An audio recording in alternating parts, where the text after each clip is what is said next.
would like to call the meeting to order, and Renata, could you please call the roll? Blue. Here. Bozeman. Here. Disharum. Here. Holzhauser. Here. Humbles. Here. Reed. Here. Salmon. Here. Okay, thank you. And now if we could all stand for the Pledge of Allegiance. I pledge allegiance to the flag of the United States of America and to the republic for which it stands, one nation, under God, indivisible, with liberty and justice for all. Thank you. At this time, we'll move on to the public participation portion of the meeting, and Dr. Parker will begin with the superintendent's report. Good evening, everybody, and welcome to our November meeting. We will start with our safety minute, as we do every month.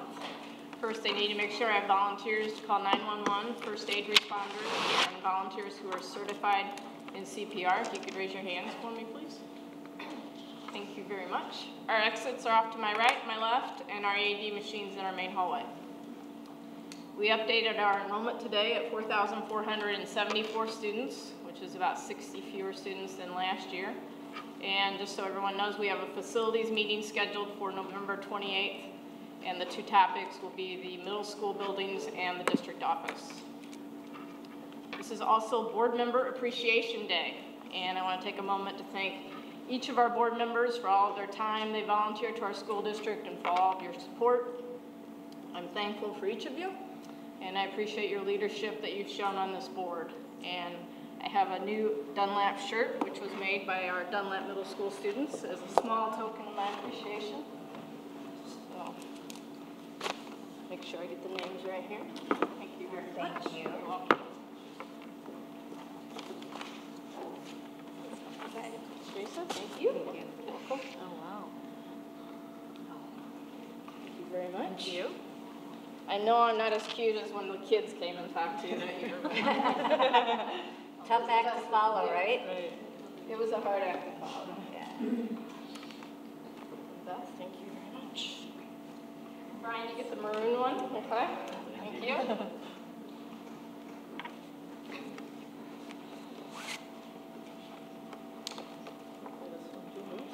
It is. All right. Thank you very much. Thank you. Very nice. Thank you. You're welcome. Thank you for all you do.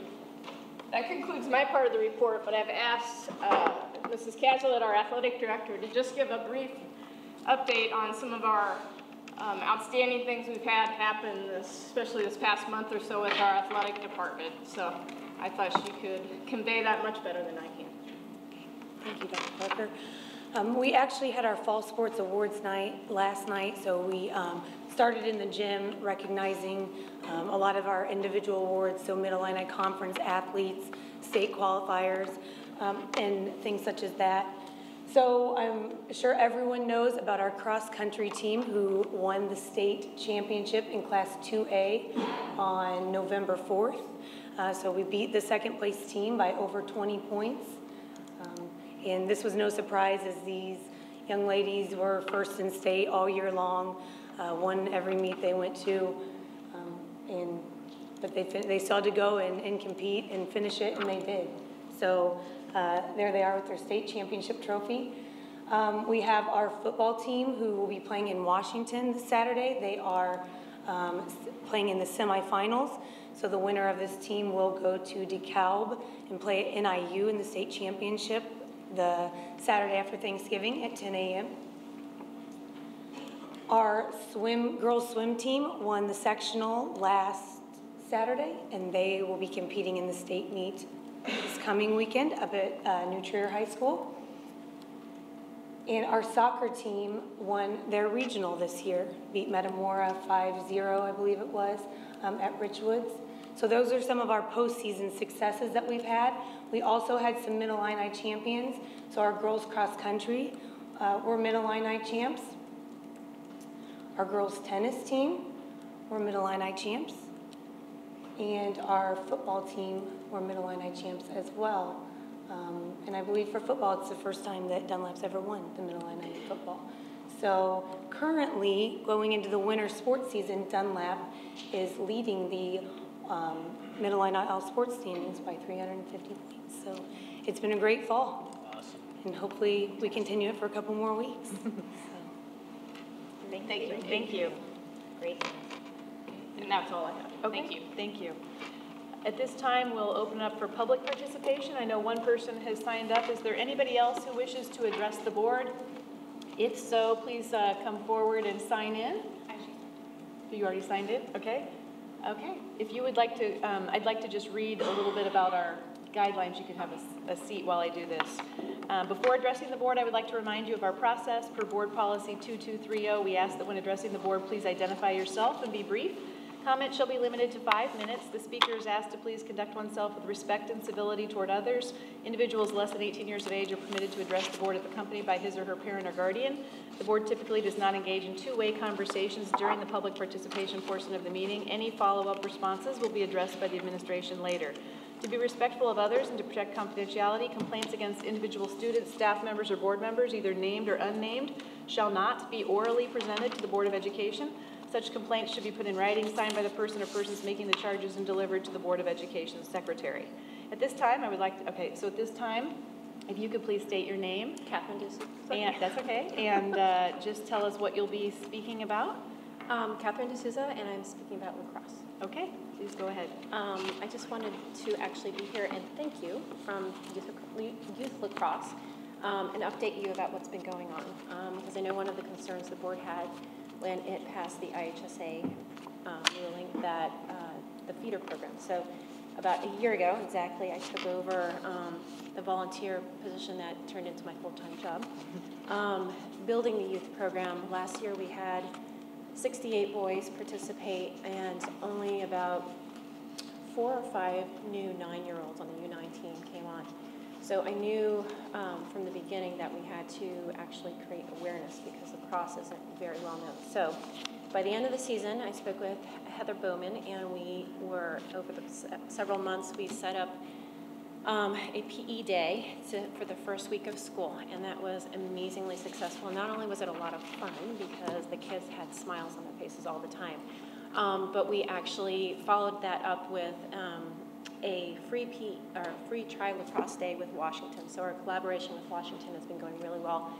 We were over at their field. We had 146 kids come, and we had Wesleyan University, Bradley University, Monmouth, all come teach the kids. And after that, I set up a series of 6 lacrosse clinics over at Mossville, and we had 144 kids. So we have about 54 girls that tried it, 1st grade through 8th grade, and 63 or so boys. I forget the numbers exactly, but incredible numbers, especially in the 1st and 2nd grade level. They are just all over it.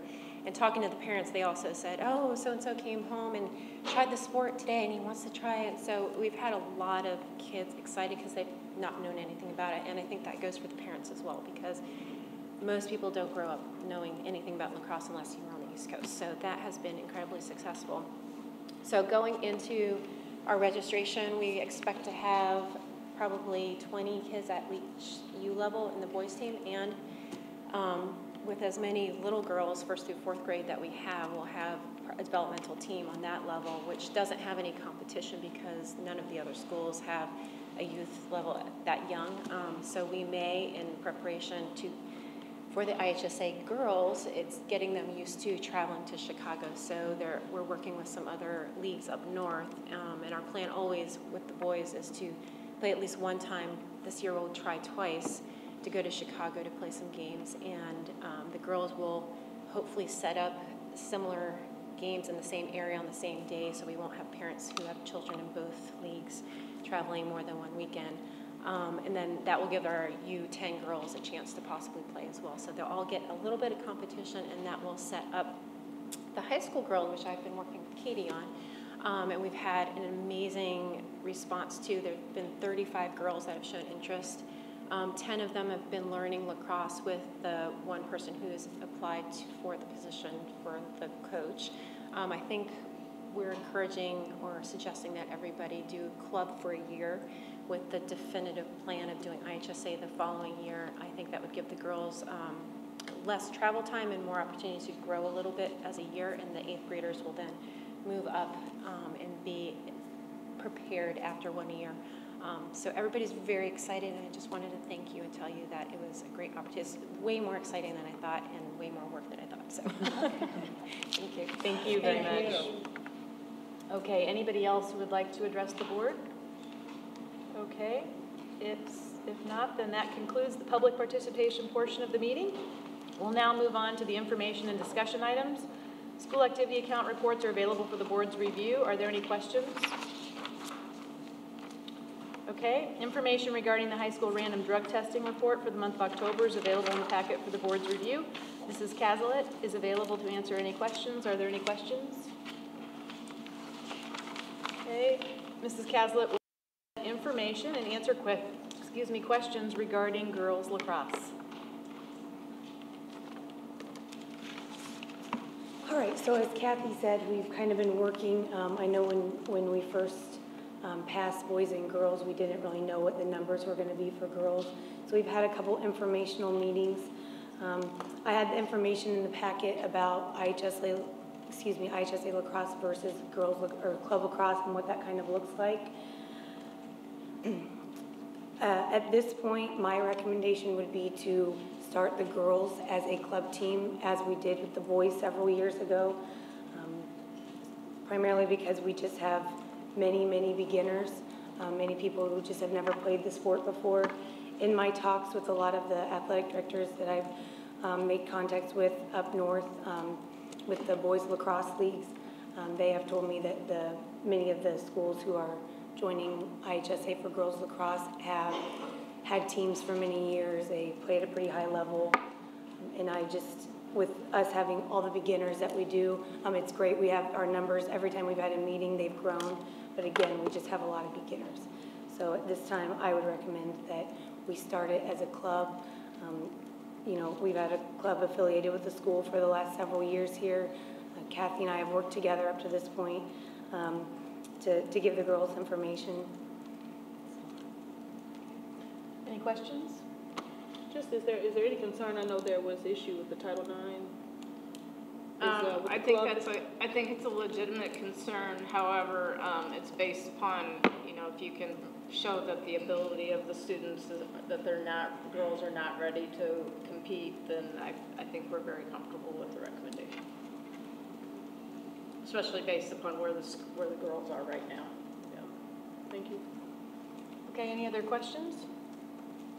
Thank you very much. Okay, Mrs. Cazalet will now present information and answer questions regarding wrestling.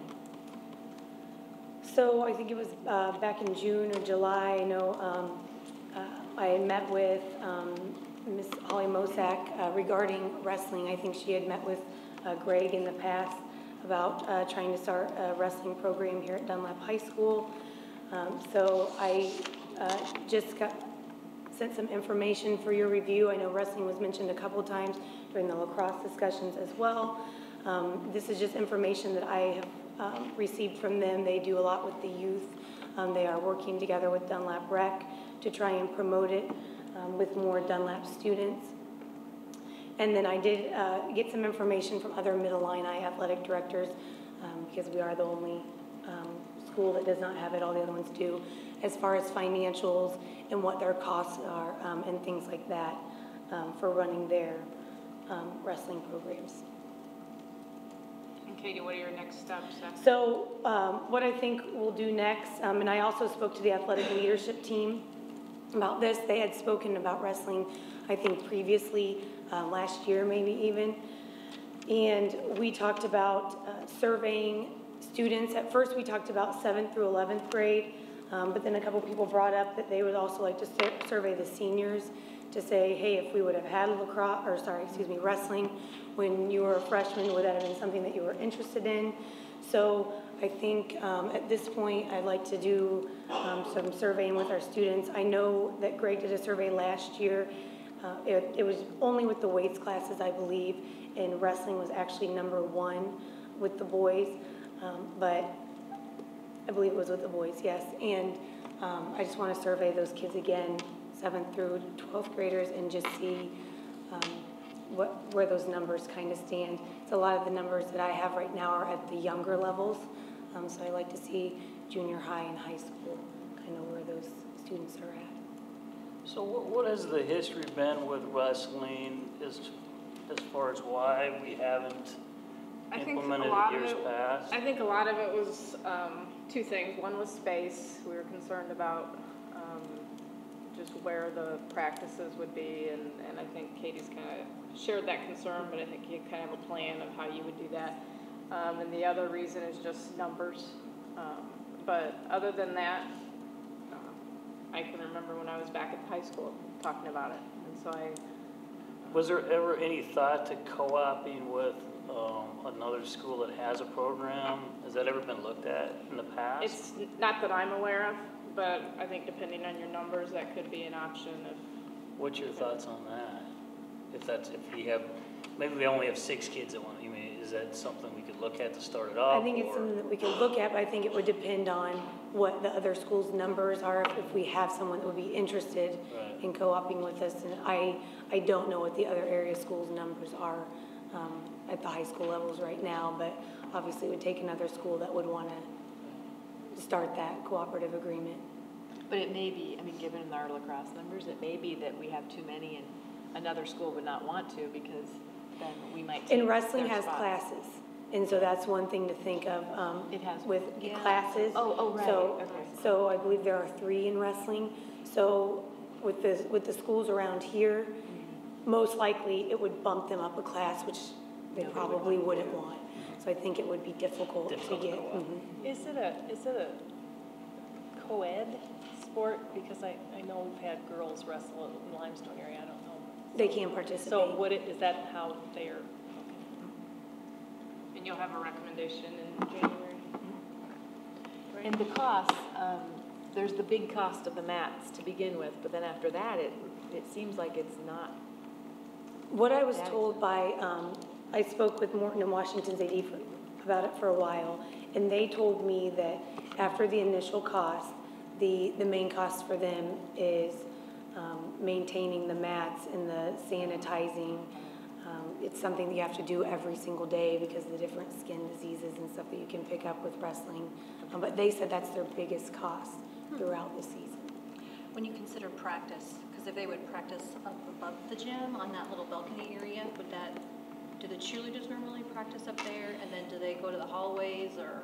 They can, so we're kind of, people are kind of all over the place with practices. Yeah, they might spend a little bit of time up there.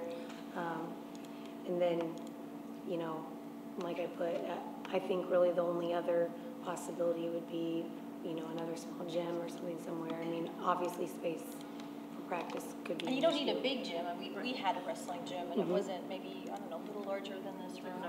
Like, it doesn't Correct. take much, but. Right. Okay, any other questions about wrestling? Okay, Thank you for doing the background. Thank you. Thank you. Okay, Mrs. Bowman will present data from each school report card.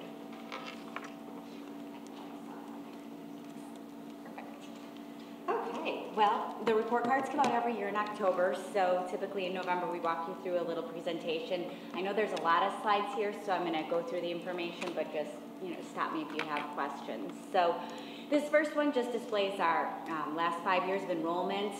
I just like to always point out that this is based off of the last day in September, as opposed to generally when we're doing financials and looking at the 6-day enrollment, so you'll see a little difference on those numbers. But that's what the state reflects in that report card there. But you can see we have still been trending up there according to that. Also, we have our ethnic diversity that's listed out here. When you go, I'll give you the website at the end of the presentation. You can break this out by 5 year as well. Some I chose to just show in the one snapshot, and then some are over time. But you can see that comparison and how that's changed over time. This one shows our low-income students. So this is based off of that free reduced lunch rate, that SNAP or TAMP numbers that are given to families. This is also how we look at how some of our buildings qualify for Title I services. These numbers are used. This year we have 4 of our buildings that qualify. We have Dunlap Valley, Dunlap Grade School, Ridgeview, and Wilder Way are the 4 schools that qualify this year. Banner oftentimes fluctuates. This year they did not qualify for those Title I services. And then, of course, they're tracking our students with IEPs, so those students who qualify under the law to receive those federal accommodations, and those can range from any variety of different things that are necessary for that, but that's our number that's tracked there. There's a new feature on this, on the report card this year. You can't see it on this snapshot. Well, you can up at the top. It says demographics or disabilities. You can take a look at that and track that out and drill down and get a little more specific. To protect the privacy of students, they don't show anything less than 10 students, so it would always be above 10 students there. Our English learners, this is a population that seems to always be growing within our district, so this is tracked as well. There are two main programs when it comes to the English language learners. There's Transitional Program of Instruction, TPI, which is the majority of our students, what they qualify for. There's also TBE, the Transitional Bilingual Education Program, and that's if we have students that there are 20 or more in one building that speak the same language and require services. So we do currently have that at Hickory Grove, where those students receive those TBE services there. This is our average daily attendance, so you can see this is pretty positive, but this is tracked along the 5 years there. Regular attendance is so critical in the achievement of our students, so I think this is an important piece to track and always. I remember at one time it was, when I was a kid, I think the funding that you got depended on your attendance affected the funding you received. Yes, and it still does. That? Oh, yes. It still does. Okay. Yeah, it's going to change a little bit the way it does under the new formula, but yes, in fact, I think Karen just submitted some numbers on that. So our secretaries had to have stuff into SIS, and that's been tracked there as well. So this is some overall teacher data, and there's a lot of information here, and if you go onto the website, you can really drill down and look into all of this, but that past year, we had 258 FTEs, so that's full-time equivalency. The education of our teachers is tracked. You can see we have 52% that had their master's degree or higher, which all of our teachers obviously have to have a bachelor's degree, but our high school teachers, many of them have to have a master's degree in their content area if they're teaching our dual credit courses. So that's really some great numbers to see there too. You can also see our per pupil ratio, which is listed there, and that does pull out, I think it's important to note, that does pull out any full-time staff that are special ed staff. So that's just our regular education staff, and that ratio is based off of that. And that's gone down, right? I believe it has, yes. And that, it can fluctuate, I mean, just depending on what enrollment is and where our numbers are. Our retention rate is 83%, that's with our teachers. We do get quite a few families or teachers that move in and out, so that number changes too. The average salary is there, that FTE I already talked about. Teacher attendance was something new they started tracking last year, but that's actually the same number from last year because it was taken off of the same report. It's taken off of that Office of Civil Rights data that's collected, and that was from the 2013-14 school year. Over one.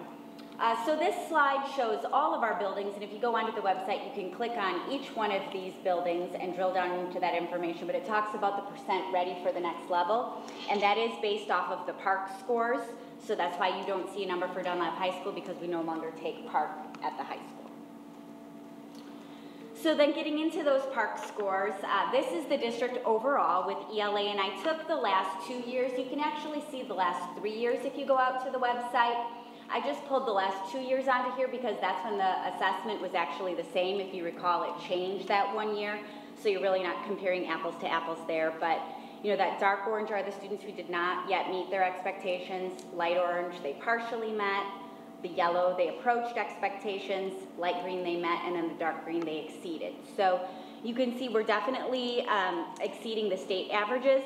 However, I think all of our buildings would love to see those percentages increase or go up, and that's what a lot of our instructional leadership teams are continuing to work on and set goals around. I think it's always important that we want to be moving that target forward, so we're definitely taking a look at that. This just breaks it down by grade level here, so you can see this past year and where each of the grade levels fell.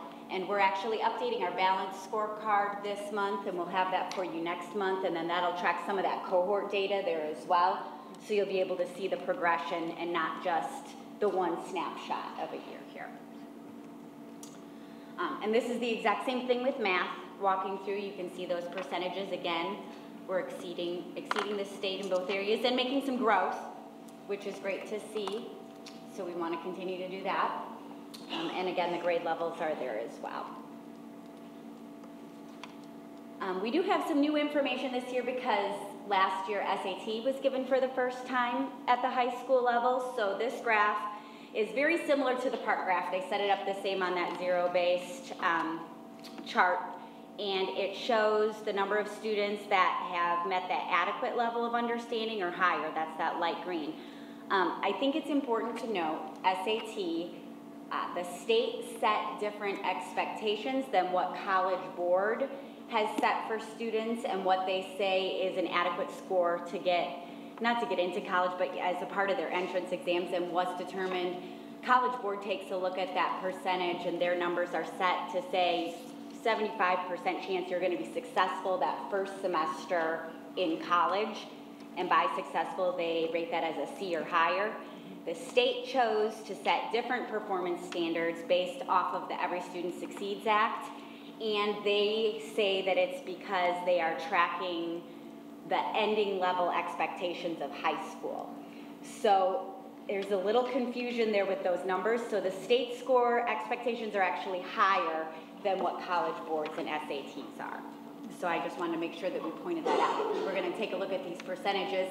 This is according to the state, and that's what goes on the report card. If you're taking a look at that based off of College Boards, those percentages obviously go up then. And College Board actually only has 3 levels, whereas the state has set 4. So, just a little side note there. We also have the math scores, and you can see our students were quite successful there as well. And you can drill down into all of this on that report card. Take a look at demographics, all sorts of fun information. 8th graders passing Algebra 1 is something we're always tracking, and this is on our balanced scorecard as well. You can see our percentage went up from last year from 18 to 22%. We are still below the state average there, so that's something to keep an eye on. I know when we've discussed this before, our 8th grade math course, our regular 8th grade math course, is very heavy in algebra. So I feel that our students are being adequately prepared for that next level. Several of them will go on and they can go into that honors track even if they weren't in the Algebra 1 at the 8th grade level. But it is something, you know, we're continuing to keep an eye on, and as students are ready to be in there, you know, parents have the option to put their children in that course. It is up to the parents. Teachers make some recommendations, but that's where our percentages currently are. There was an interesting article when I was looking at this. If you actually go on to the report card, they linked to an article from NCTM, it's the National Council for Mathematics, from a gal. It's called Not If, But When. And it talks about how oftentimes it is considered a status symbol to be able to be in that algebra course in that 7th or 8th grade year, but you truly want to make sure that the students are prepared to take that course so that they're going to be successful. So, just a side note there. Freshmen on track is another number that they are continuing to track. I believe this one was new last year as well. This is based off of students who have earned at least 5 full year course credits and have no more than 1 semester of an F in a course. So our on track level is 89.6, but we definitely see growth from there because when we get to our graduation rate, it's higher than that. So that's a good sign. Early college coursework, this is a new piece to the report card this year.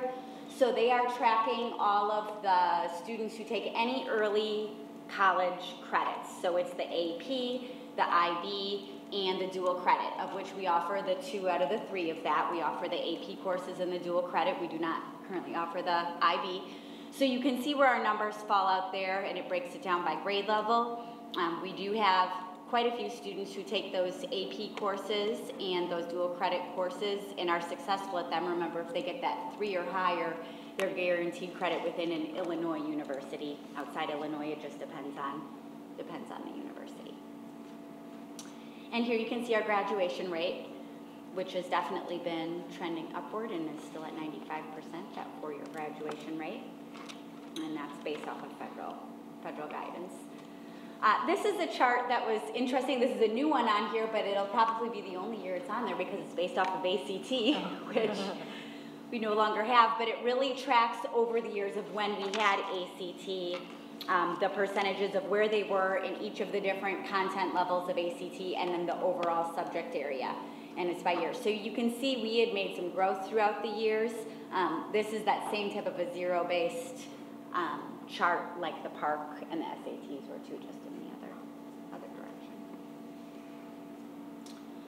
Post-secondary enrollment is another piece that's tracked. We're taking a look at the students who are enrolling in either a 2-year or a 4-year university, and then they take a look at it first from the 12-month perspective and then from the 16-month perspective. This is actually from the class of, I have to remember here, I have it listed. The percentage listed for 2016 is the class of 2014, so they had to allow for that 16-month span in order to track that data. So you can see the percentages do increase, so over time you do have more students enrolling in a university. And then this is a piece I know our high school departments take a look at closely, the post-secondary remediation. This is any students who go on to ICC or any other 2-year degree but are not truly prepared for some of those courses. So if they need to then take a remediation course, they're tracking this. This number went down quite a bit. If you were to track the number over time, I believe our reading one went down quite a bit. It went down significantly from last year. So that's an area that our high school departments take a look at because we want to make sure our students are prepared for that next level. And then our AP scores, since that was a part of the actual report card, thought it was good to include this chart here as well. So you can see this past year, we had out of all our students who took the AP exam, we had 86% that had a 3 or higher. So very high success rate when it came to those tests. And this is just the breakdown. I know that's kind of small for everybody out in the audience to see, but of all the different assessments that were given and where the actual score distribution fell out.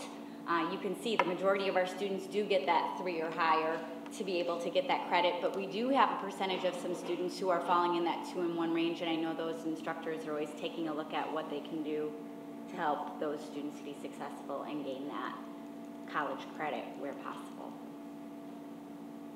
One thing to note about the AP exam, every once in a while you see, like I believe it's the physics C on here, even though there are courses we don't offer, if a student wants to take that AP exam, they are able to take that. So that's where you get a few of those oddball ones in there too. So all of this information is listed out on our website. So you can go there and we've got the actual PDFs of the report cards there, but you can also go to that IllinoisReportCard.com and then you can type in any of the buildings and get all of the information I shared and much, much more. It's actually a really neat website. If you go to it, they have all kinds of there's more It's very information on there interactive. that you can Yes. possibly like look at in a day. Yeah, it's very interactive. Yes. I was looking at the early college coursework, but I didn't want to interrupt you. But you had a slide. This Yeah, one. that one. Yeah. Is there anything in this report that compares? Because here we have percentage of students taking early college courses. Is there any percentage comparison with other schools or the state? I did not see one, but I will look to double check. Yeah. I don't recall seeing that. I don't think I've ever seen it in the past, but it would just be interesting because I know we're ramping up, trying to add some more AP courses and dual credit, and our numbers probably will change with the new program with ICC as well. Anyway, but interesting how. Yeah, but that would be some interesting data to take a look at. I'll look and see if I can find something. Any other questions about the school report card? Okay, thank you very much. Okay, information regarding the electrical supply contract is available for the board's review. Mrs. Beverlin is available to answer any questions. Are there any questions?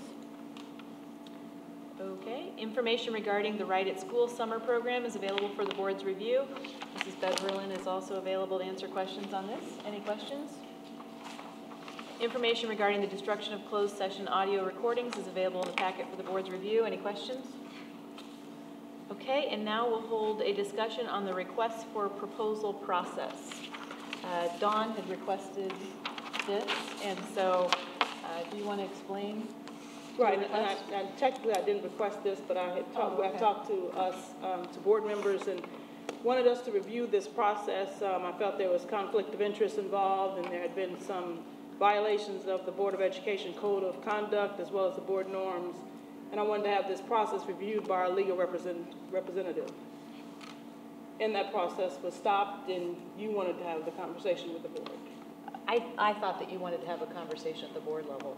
But I asked our legal representation to take a look at it based on the fact that there were three other board members that thought it was okay, initially, including yourself, and then the process was stopped. And you said we would discuss it as a board. Well, I think we need to discuss it as a board before we go any further. Yeah, I wasn't part of those conversations, so I don't know how that got started. Right, yeah, well, there were three other people, because you were part of the conflict, that's why probably. Well, before Karen, where's Karen? Karen, do you want to jump in with your thoughts on the RFP and where we stand right now with that, and your recommendation going forward? In the action item that comes up later is to reject all of the proposals that were received and start the RFP process over again for long-term investments and maintain cash on hand for the district. Right, because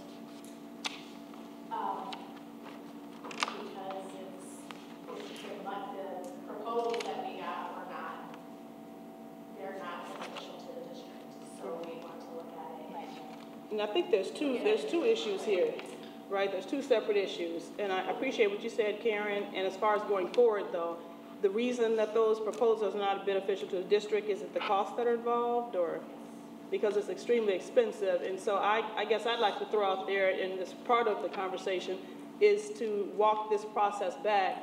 Did we even ever need to do an RFP process? And is there anything that this is going to gain from us? Can we go back to what we were doing previously, which was costing the district in some ways, from some contracts that we're looking at, 10 times less than what we're looking to pay now? So can we walk this back and go back to what we were doing, which I think was probably a very efficient process from the beginning? Yes, you can. Yes, it can be done that way. The RFP process was not something that had to be done. It was something that the board wanted to exercise, the board wanted to go through to see what would come out of it.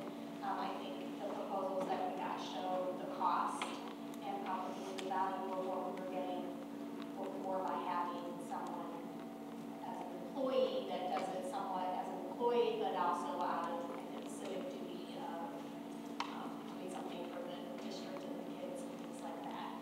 So it can be, we can go through back through an RFP process, or we can go back to the setup that we had before, where the person was an employee, and that can be done under the new policy, which is the chief investment officer, only not the treasurer. And we can have that discussion as an agenda item either later or at another board meeting, right? Okay, That is, it's just a few. So I guess the down question ladder here is whether or not we want to have legal counsel look into the RFP process. Does anybody else have any other comments? they were all rejected in the end, so there was a no vote, so I don't know why we would even go through that. I think we're on a. Right. Yeah, and the reason, Beth, I can't see you, but the reason we were going to go through that, and I think there were multiple emails. I know I sent an email. I know Teresa sent an email, and possibly other board members may have showed some concern. It wasn't the actual RFP process itself. It was the activity that took place as that process ensued. You know, meaning that, you know, the people that were involved, that, you know, it was overreaching. You know, our job is to govern. We should not be contacting or having conversations with people who are bidding for district's business. We should not be extending ourselves to call our administrators and request special favors for people that are bidding for business, meaning extensions of time. We should not be giving the details of the RFP and the bid out to potential business people prior to other community people having access to it. You know, it just screams impropriety. It's number 2 on the code of conduct to avoid conflict of interest and the appearance of impropriety. And I just saw several things that were glaring. And I've been on this board for 2 terms, 7 years, and I've never seen anything like this happen. And so this is why I'm speaking out, because as a board member, as a taxpayer, I'm not going to stand by and allow it to happen. And rather than to make a big deal about it at the board table, I asked board members if they were comfortable having our legal representative look at it and render us an opinion on how that happened and those behaviors and those conflicts that happen within the process. And if you can answer one question, I mean, why did we change the E&O? Why would board members request the level of insurance to be reduced to less than half of what was recommended by our legal representative? Anybody can answer that for me. If there's anybody at the table that'd like to answer that. Anyone? There's 2 of you that specifically requested it. Can you tell me why? Well, I would say that based upon the legal, based upon the contract that was set up, based upon my knowledge in the industry, that amount could potentially be more. And if you recall, the original RFP had $5 billion of assets in it, correct? That was one of the requirements for a local investment place to have. They had $5 billion in that. I questioned that amount, correct? And then they changed that. And then the insurance amount potentially was still, I just had a question mark from my dealings in the finance circle. So I have some knowledge in that area, and the attorneys provide the advice, and they changed. They agreed that $5 billion was too high, correct? No. Well, and I think Yes, we agreed with That would be a New York firm. Yeah, but we're not talking about $5 billion. They changed that. Right, we're not talking That was about $5 billion. We're talking about the insurance. But that was part of it. Like Okay. Karen It's 2 finished different addressing the question. The $5 billion that we're talking about were the assets of the company that was bidding. That was one of the requirements, that the company had to have $5 billion under management, Right. which And would so- pretty much Yeah. eliminate anybody within probably, Well, right, and we're looking at, yeah. well, you're looking at a New our York investment. Wall Street firm, But so where did that original RFP come from? from an attorney.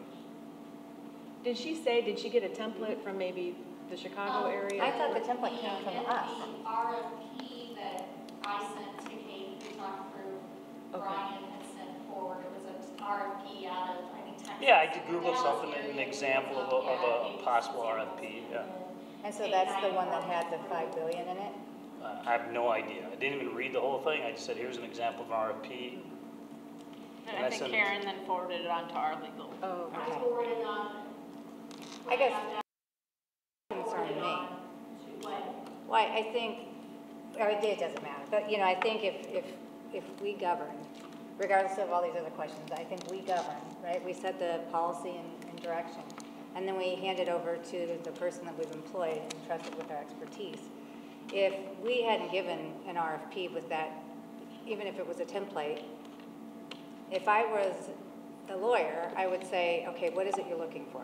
We need to, you know, be in compliance with the law. We need to get short-term and long-term.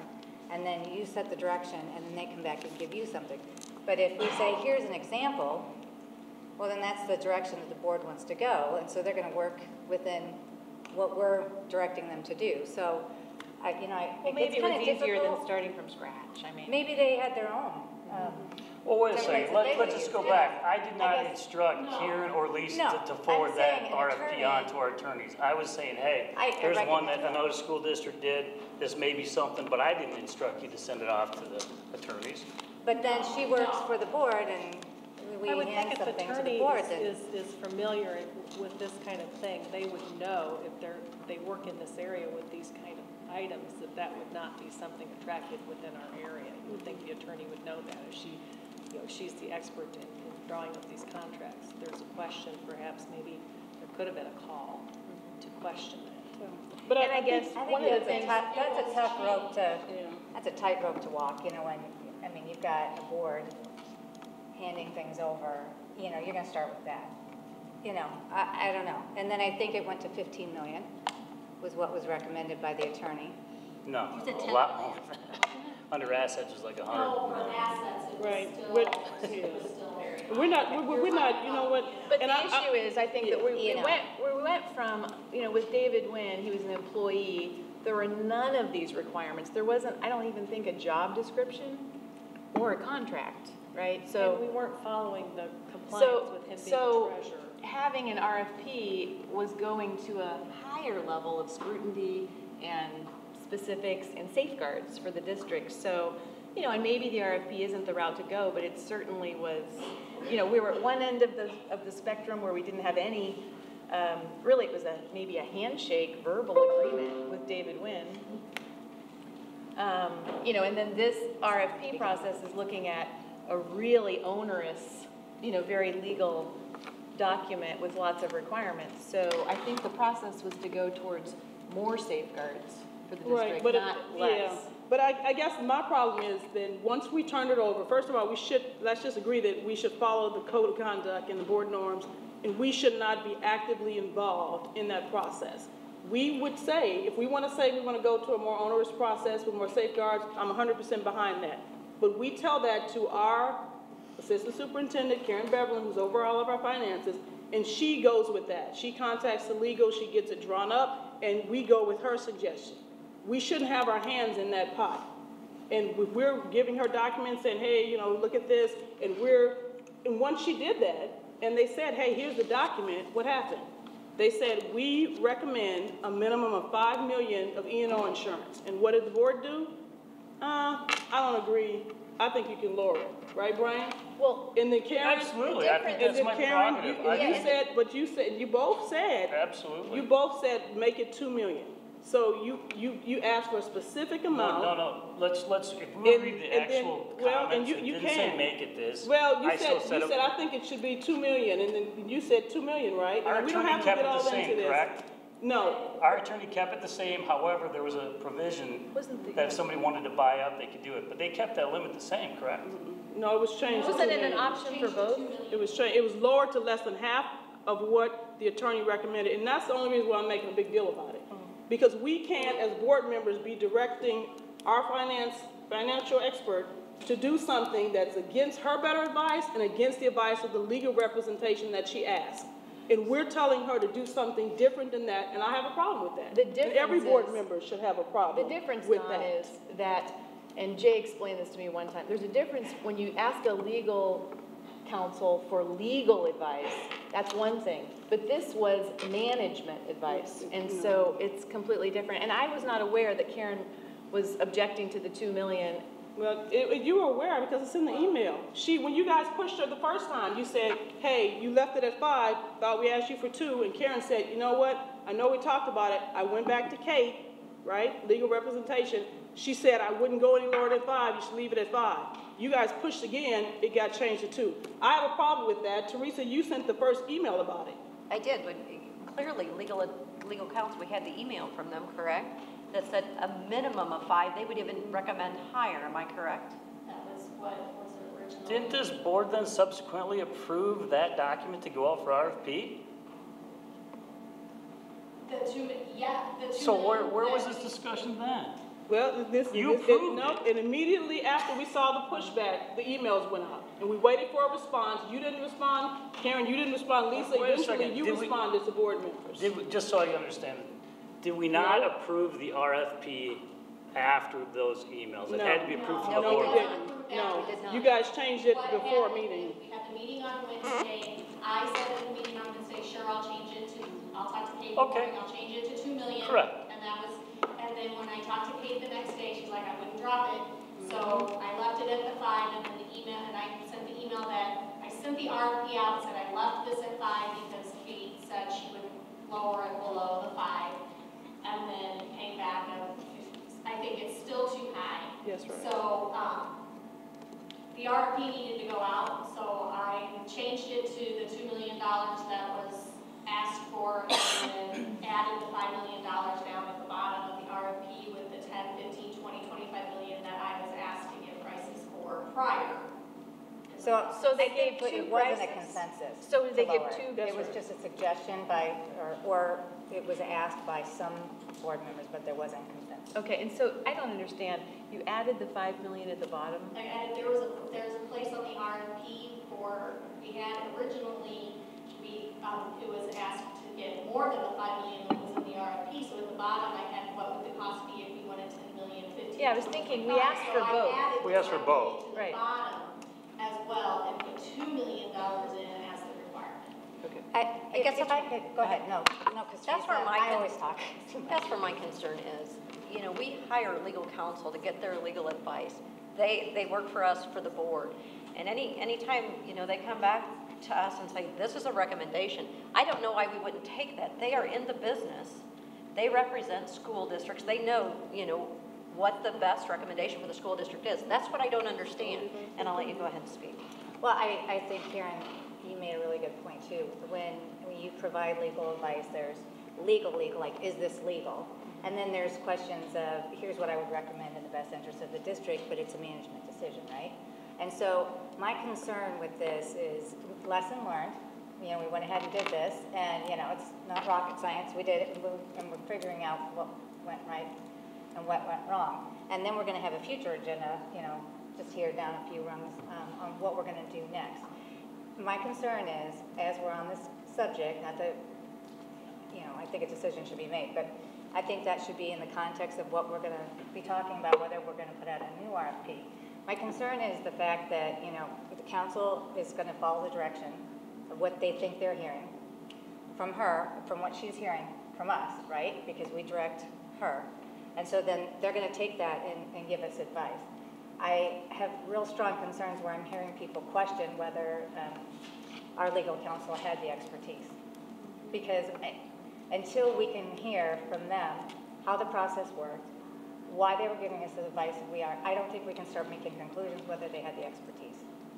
Yeah, Again, it would be good to we're hear not from allowing, them. It would be good to hear from them how they came up with that number, because I agree, and I think it would be great if they could provide us with that legal opinion before we move forward. Yeah, that'd be fine. Yeah. Can you do that, Karen? Can I do what? Well, maybe we I need to think- wait and see well, I what think the Dawn was RFP is. asking. Yeah. She asked for consensus to get the legal, like what happened with the timeline, how did it work, what did Oh, they no, I think? thought you were asking them how they came up with the 2 million. But they didn't come up with the 2 million. You guys Or 5 million, or they came up with the 5 million. That was what I would like to know before we go forward with the RFP, but that's probably a part of the action item. Yeah. So the question is, do we want to have legal counsel look into the process of the RFP? Do we have any other comments? No, I just want to say again that, you know, I wouldn't be wasting our time if I didn't think this was very concerning. And I hope that, to your point, Cheryl, that there is a lesson to learn, and that's why I'm dragging this out, and I tried to get another opinion on it, because I just think, you know, we have to be careful where we are as board members. And I just saw way too many, you know, instances of interference, and we should not be in that place, right? We shouldn't be calling and asking for extensions. We shouldn't be, you know, directing Karen to do something other than what she recommends and if she's asking for a legal opinion, we should never be asking her to go against that. And I still don't understand a reason why did you pick 2? Why didn't you pick 3? Why not 1? Are you talking to me? Whoever did. You guys were the ones who requested it. Was there a reason you asked for 2 million? No.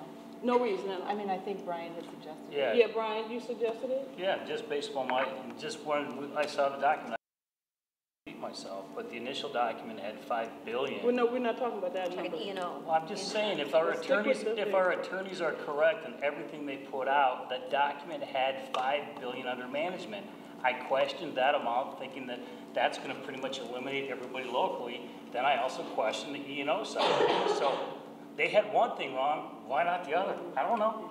But I think you could But they agree. made a mistake there. $5 billion. They changed that. Yeah, I think we're trying to muddy the water here. No. I think $5 million was pretty standard, worry middle of the about road. just and- using a You know template that? Yeah, and I do, because there's not several looking documents into that it. have that, yeah. You If $5 million was middle of the road, why would we request 2 million? And I guess, to make a long story short, that the person that you were looking to get an exception for, that you were looking to get an extension I was for, not that looking to person get just an happened to have 2 million worth of E&O. And to me, that just draws far too many lines of conflict of interest. Well, first of all, I was not looking for the person to get an extension. I was only on the email. You didn't make a phone call, and No. or there was no call where you asked?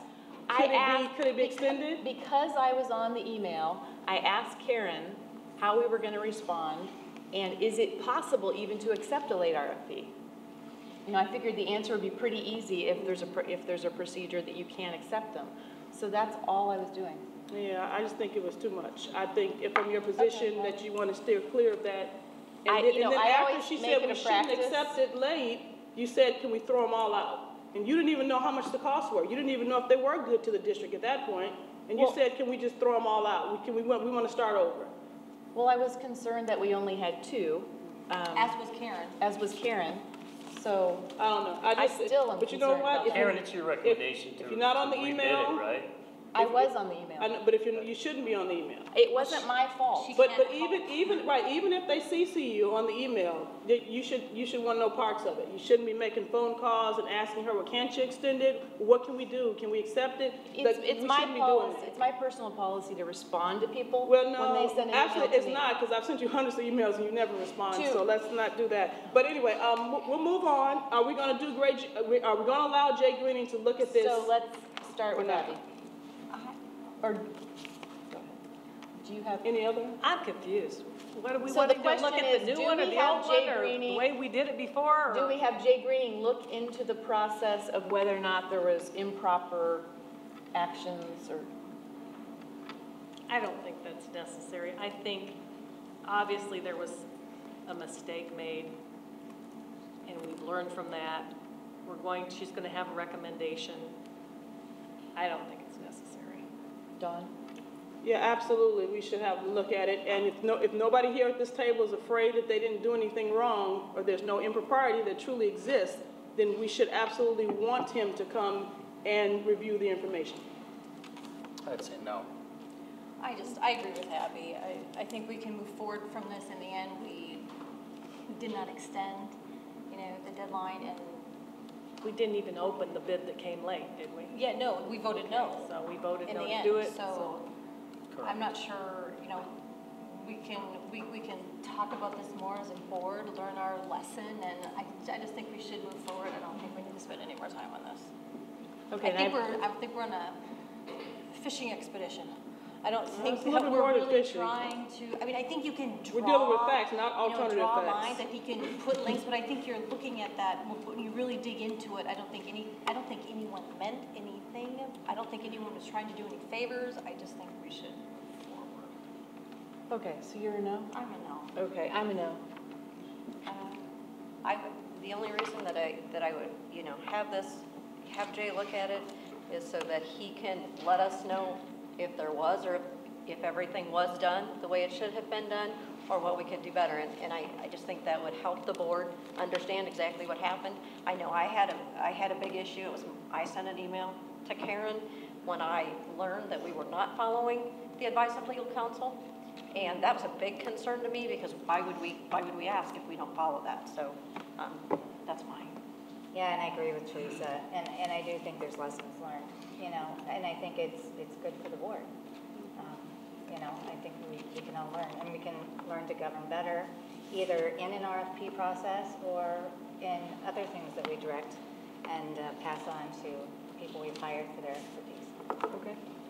Okay, so there was Before I move not. on, so I know there's people who would like to look into it. Karen, would you be able just to look at it, maybe send out an email on where you think the board, derailed, where you think, we could have done a better job? You'd like to stay away from that? Okay, fair enough. That's Okay. fine, that's fine. So there's no consensus? No, there shouldn't be, and you shouldn't be. Okay. No consensus to move forward with that. Information regarding the future agenda items is available for the board's review. Are there any? I didn't have any turned in, but we had one last month turned in from Dawn, and you asked me to bring it back to see if there was a consensus to have the administration work on the item. Okay, can you read that again? I can't. Sure. Can you read it? Create a documented process when the board chooses to not follow the recommendation of the district experts, such as attorney, financial advisors, etc. Okay. Dawn, do you want to add to any? I think I've talked to it very clearly this time, last time. Anytime that the board, has 7 elected members, is not going to follow the advice of the experts that we hire to bring us the information, then you should be able to articulate that in writing and submit it. So if you're going to, if Karen tells us that we need this much insurance in order to protect the district, and you want to say, no, I want less, then you should be able to, and feel confident about it, put it in writing and submit it so that we have something documented by the board at that time that this is what you did. Because then maybe we'd have an explanation of why you would lower the insurance, other than us saying, well, I don't know why I lowered it, I just wanted it lower. I just would like to have that documented. And I'm hoping that it won't have to be used often, because we have legal representation for a reason. So if we don't trust them, or if we think they're always wrong when we don't want to take their answer, or we want to go a different direction, then that's a problem. So let's have a documented process that then a simple form that if you choose to go against that advice, that you can fill that out and it will have it. So we'll have at least some explanation, because this board won't always be the board. So then the next person comes along and, well, why would they do that? Well, at least there's an explanation, because the legal people would not have advised it. Our administration may not have advised it, but if the board chooses to take a different path, then you should be able to own that and put it in writing. I might put that on the administration. If the board goes against an administrative recommendation, the board can do that. Everyone has their own vote and they can do that. And so if we do that and we suffer from that, that's not on them. That's on us. So that can't go on their evaluation. So they should be concerned with the board going against them. And I think the administration should keep documentation if they want, why the board went this way, why you didn't recommend it, to protect yourselves more than But isn't that what we do in an open meeting? We're video recorded, we have minutes taken, we discuss the item. So if this board decides to go against a legal opinion of finance, then that can be addressed here. Why have another process? Well, It seems like we're already doing integrity it. of the board that we're asking about. Absolutely. So I think it's already happening. No, I don't think it's happening. And just like that incident, if I didn't bring that up, that would have been buried. No one would have ever known that the insurance was lowered to less than half of what was requested. No one would ever know. I mean, it'd be buried, because the way we talk in these meetings, it's not very clear. And this is just a document that basically kind of spells it out. And to Teresa's point, it keeps us above bar, right? Because you know that you're going to have to then put it in writing that, hey, I'm requesting that the insurance is lowered because of this, and these are the reasons. It makes all of us own it. And it keeps the integrity there. And perhaps when you're writing it out, you'll start to think that maybe that's not such a great idea, and some of those things won't happen. I also think, too, the suggestion, that Beth had, if it's Heather, if it's you, and you give us a recommendation, and we hired you for your expertise, and then we say, no, we're going to go a different direction. Yeah, documenting is a good idea. The only problem is, when performance review, that would help, so that if for some reason we dock you because we didn't like the fact that you took notes that we disagreed with you, and so then we don't trust you or something. That's one thing. But, 5 years from now or 8 years from now, this board's going to look completely different. And she's sitting over there, you're sitting over there, you're sitting there, and the board starts questioning, why in the world did you do that?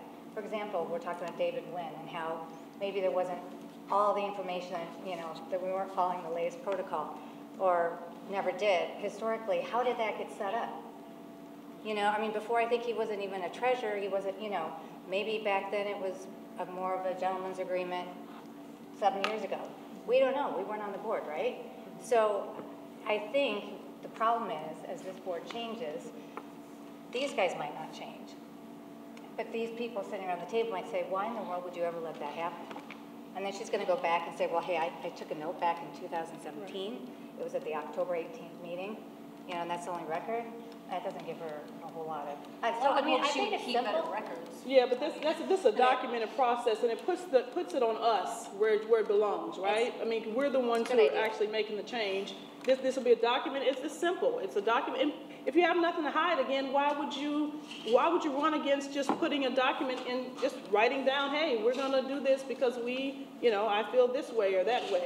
Not that we should ever make a decision based on how you feel. Isn't that what we do in open session? So you've been do that. Superintendent and now board member, what are your thoughts? I don't want to put you on the spot. I just question, what is the process? Is this where you write it up and then it's submitted and then you can't discuss it again until the next month? Because that I think slows down the process. We've already had one barrier.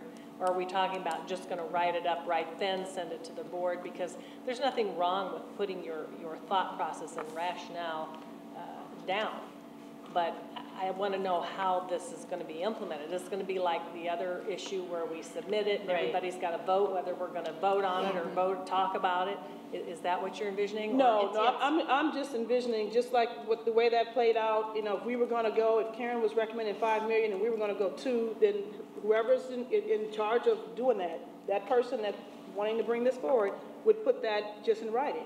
You know, so there's going to be like a form? Yeah, there's just a form and it just gets filed. There is no comeback process. Do we have a template? This is what we're voting now to see if the administration has, or people that would approve of them going to bring us a form or some kind of process. So we're wanting to vote on it without seeing what type of form it is? Well, they're going to bring several examples back, but they can't even explore the option until we give them permission to go explore. Whether or not to have it be an information item. You're really just saying, yes, administration, we want you to bring something back. It's not putting the yes, we're going to implement it. It's more, just bring something back, let's see what it looks like. Bring us some samples of what they may use in other districts. I don't That's have really a problem that is looking fair at enough. those. And the one thing I would point out, Cheryl, is what I did with, you know, because I was wondering what happened with David Wynn. You know, I just called a past board member and said, how did you do it before? And that's how I found out. There was no process.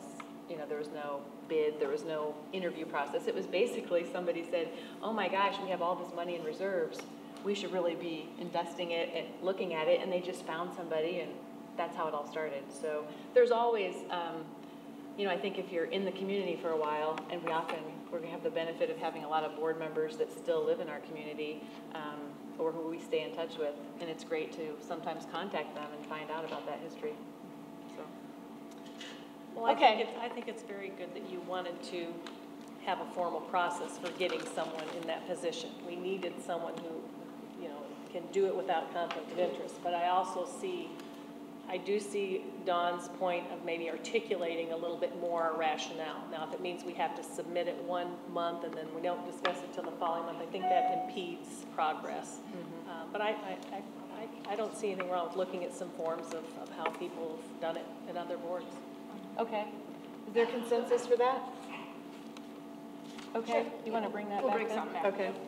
Okay, that concludes the information discussion item segment of the meeting, and we will move on to the consent agenda. Are there any clarification or discussion items regarding the consent agenda? Okay. Seeing none, I will ask for a motion to approve the consent agenda. I move to approve the consent agenda as presented for the November 15, 2017 Board of Education meeting. Is there a second? Second. Okay, it's been moved by Teresa Holzhauser and seconded by Dawn Bozeman. Is there a discussion? Roll call vote, please. Lou? Aye. Bozeman? Aye. Disharum? Aye. Holzhauser? Aye. Humbles? Aye. Reed? Aye. Zawin? Aye. Motion carries. At this time, we will move on to the action items. The bill list and treasurer's report are included in the board packet for review. Mrs. Beverlin is available to answer questions. Are there any questions? Okay, I'll ask for a motion to approve the payment of bills. I move to approve payment of the bills in the amount of $3,750,565.31 as presented. Is there a second? Second. Okay. It's been moved by Brian Zawin, seconded by Cheryl Bluth. Is there discussion? Okay, roll call vote, please. Bozeman? Aye. Disharum? Aye. Holzhauser? Aye. Humbles? Aye. Reed? Aye. Zawin? Aye. Lou? Aye. Motion carries. The district investment report is available in the packet for review. Mrs. Beverlin is available to answer questions. Are there any questions? Okay, there's information regarding the 2017 tentative tax levy in the board packet for review by the board. Mrs. Beverlin is available to answer questions. Are there any questions? We talked about this in our previous meeting, so. Okay, I'll ask for a motion to approve the 2017 tentative tax levy as presented. I'll make a motion to approve the tentative levy as presented. 2000. Second. Okay, it's been moved by Abby Humbles, seconded by Brian Zawin. Is there discussion? Roll call vote, please. Disharum. Aye. Posthauser. Aye. Humbles. Aye. Reed. Aye. Zawin. Aye. Blue. Aye. Bozeman. Aye. Okay, we'll ask for a motion to reject all proposals made in response to the investment manager request for proposal. I move to reject all proposals made in response to the investment manager request for proposal. Is there a second? I'll second. Okay, it's been moved by Beth Reed, seconded by Abby Humbles. Is there discussion? Roll call vote, please. Posthauser. Aye. Humbles. Aye. Reed. Aye. Zawin. Aye. Blue. Aye. Bozeman. Aye. Disharum. Aye. Okay, the motion carries. This will conclude the action item segment of the meeting, and we will now move into closed session. I'll ask for a motion to adjourn to closed session. I move to adjourn to closed session for the following purposes as stated in the Open Meetings Act. Student disciplinary cases, the appointment, employment, compensation, discipline, performance, or dismissal of specific employees of the public body or legal counsel for the public body, including hearing testimony on a complaint lodged against it, an employee of the public body, or against legal counsel for the public body to determine its validity, and discussion of minutes of meetings lawfully closed. Second. It's been moved by Teresa Holzhauser, seconded by Cheryl Bluth. Is there discussion? Roll call vote, please. Humbles. Reed. Aye. Zawin. Aye. Blue. Aye. Bozeman. Aye. Disharum. Aye. Posthauser. Okay, motion carries. We are adjourned to closed session. Thank you.